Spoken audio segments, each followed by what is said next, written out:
ജയന്റെ ഒരു ബുക്കിൽ ജയനാണോ ജയൻ തന്നെ എഴുതിയിരിക്കുന്നത്, അതായത് ഞങ്ങൾ തമ്മിലുള്ള ഇണക്കങ്ങളും പിണക്കങ്ങളും തിരകൾ പോലെ വന്നു പോകും, സ്നേഹമാകുന്ന കടലിനെ അത് ബാധിക്കാറില്ല എന്ന് എഴുതി കണ്ടു. അപ്പൊ അതൊക്കെ ഈ ഒരു എഴുത്തിന്റെ ഒരു ഗിരീഷേട്ടൻ ശരിക്ക് എൻ്റെ ചേട്ടനാണ്. ആ. വെറുതെ ഒരു വെറും വാക്കായിട്ട് നമ്മൾ പല ആൾക്കാരെയും ചേട്ടൻ, എൻ്റെ ചേട്ടൻ എന്നൊക്കെ പറയുമല്ലോ.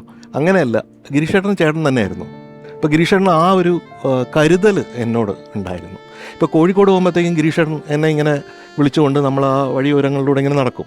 അതിനിടയിൽ ഏതെങ്കിലും മാതൃഭൂമിയുടെയോ മറ്റോ ബുക്ക് സ്റ്റാളിൽ കയറി അവിടെ സമകാലികമായി ഇറങ്ങിയിരിക്കുന്ന എല്ലാ നോവലുകളും ചെറുകഥകളും ഇതിനെപ്പറ്റിയൊക്കെ ഗിരീഷേട്ടൻ എനിക്ക് ഒരു പഠന ക്ലാസ് നടത്തും. അതിനിടയിൽ പറയും നമുക്ക് കാപ്പ് കുടിക്കാം എന്ന് പറഞ്ഞ് കാപ്പ് കുടിക്കും. ഇതിനിടയിൽ ഒരു പാട്ടുണ്ടാവും.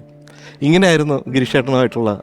ഇപ്പം രണ്ടോ മൂന്ന് ബുക്കുകൾ ഇറക്കിയിട്ടുണ്ട്, ജേട്ടൻ ബുക്കുകൾ ഇറക്കിയിട്ടുണ്ട്. ഈ ആ ഒരു എഴുത്ത് എഴുത്ത് വരുമ്പം ഇപ്പം നിങ്ങൾക്ക് സംഗീതമാണ് കൂടുതലും വരേണ്ടത്, എന്നാലും ഈ എഴുത്ത് വരുമ്പം ഇപ്പം നിങ്ങൾ നമ്മളിപ്പോൾ കേട്ടിട്ടുണ്ട്, മ്യൂസിക് ഡയറക്ടേഴ്സ് പറയും ഇന്ന വാക്ക് അല്ലെ ഇന്ന അക്ഷരം ഉപയോഗിക്കേണ്ട, ഇന്ന അക്ഷരം ഉപയോഗിക്കണം. അപ്പം മ്യൂസിക് ഡയറക്ടറിനും അത്തരത്തിലൊരു സെൻസ് അതിനകത്ത് ആവശ്യമുണ്ട്. ഈ എഴുത്തിനൊരു സ്വാധീനം തോന്നിയിട്ടുണ്ടോ അദ്ദേഹത്തിന് എപ്പോഴെങ്കിലും ഇങ്ങനത്തെ പ്രയോഗങ്ങൾ ഉപയോഗിക്കണം എന്നൊക്കെ?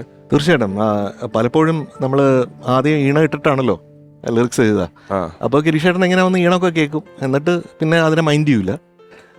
ചിലപ്പോൾ ഒരു ദിവസമൊക്കെ കഴിഞ്ഞിട്ടായിരിക്കും ഗിരീഷ് ഒന്നുകൂടെ പാട് എന്ന് പറഞ്ഞിട്ട് 5 മിനിറ്റ് കൊണ്ട് ഇത് എഴുതുന്നത്. അപ്പോൾ ചില ഈണങ്ങൾ ചെയ്യുമ്പോഴത്തേക്കും അതിൽ ചില ഡമ്മി വാക്കുകളൊക്കെ വരും.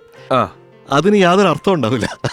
പക്ഷേ സൗണ്ടിങ് വൈസ് ഇതുപോലെ ആണെങ്കിൽ നന്നായിരിക്കും എന്നാണ് ഉദ്ദേശിക്കണത്.